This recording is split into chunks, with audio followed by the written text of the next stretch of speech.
mainit pa rin ang usapin tungkol po dito sa budget transparency. Kaliwat kanan po ngayon itong pahayag ng mga senador, ng mga kongresista, Senate President, even the Speaker of the House tungkol po dito sa Open Bicameral Conference Committee. Ang sinasabi po nila dyan, pwedeng may partisipasyon ang publiko dahil posibleng may live stream pa daw itong Open Bicam kung matutuloy. Una munang tanong, Professor Shelo, kung sakali man na maisabatas po ito, gaano ka-significant at paano po nito matutugunan yung issue natin pagdating sa transparency po at accountability natin sa budget process?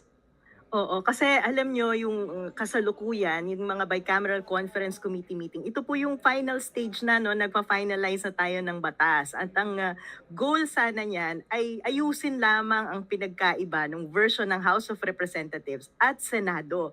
Kaso po, sa mga bicameral conference committee na yan, kasalukuyan, secret yan.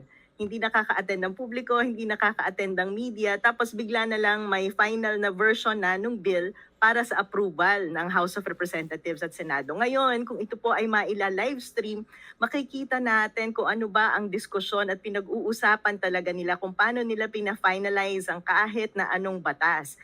Specifically po, halimbawa sa budget, makikita natin kung ano ba yung dinadagdagan, binabawasan, paano nila nire-reconcile ang differences. Kasama nga din po sa panawagan natin ay hindi lamang i-livestream, maaari ding manood in person ang mga civil society at ang media, at ganun din mag-produce sila ng matrix na document.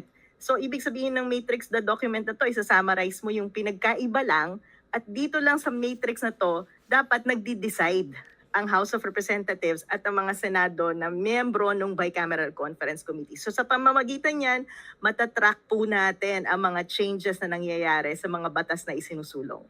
Ngayon ba may existing rules ang Senado or even Congress na talagang bawal sa publiko itong Bicam?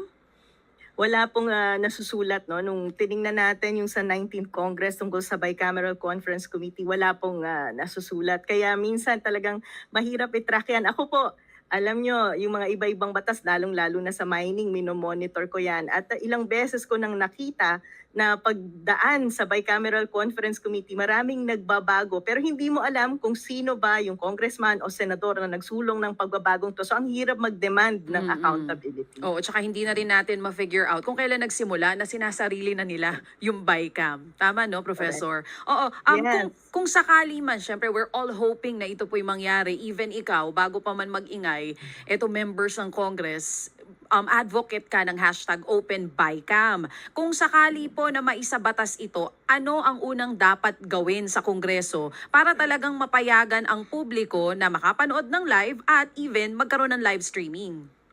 Oo, ang wish po natin dito ay ngayon po meron na tayong joint resolution mula sa House of Representatives at saka sa Senado. Ito po ay pag-uusapan sa Committee on Rules ng parehas na House. So kailangan pa rin po natin isulong at bantayan at siguraduhin aaksyonan nila to kasi ito po ay na-file pa lang ng mga ilang miyembro na supportive dito, pero kailangan pa rin natin ang suporta ng mayorya. At saka katulad nga na sabi mo, DJ Chacha, magandang pakinggan kasi lahat nagko-commit, no, sa sinasabing Open Bicam. Pero kaya importante nung pag-discuss ko to, may detalye, may specific demands tayo dito. Hindi lamang yung pagla-livestream at hindi lamang dapat yung usapin ng budget. Lahat ng batas na ipapasa ng Kongreso, yung lahat ng bicameral conference na to, dapat open sa public, hindi lamang yung budget. Dahil maraming hocus-pocus nga na nangyayari sa mga batas na pinapasa nila at hindi natin nakikita kung sino nga bang nagbabago nito, sino ang dapat singilin sa mga final na version ng batas na inilalabas nila. So kung magkakaroon ng live stream, mapapanood na natin at alam natin kung sino yung sisingilin natin ng mga congressman at senador.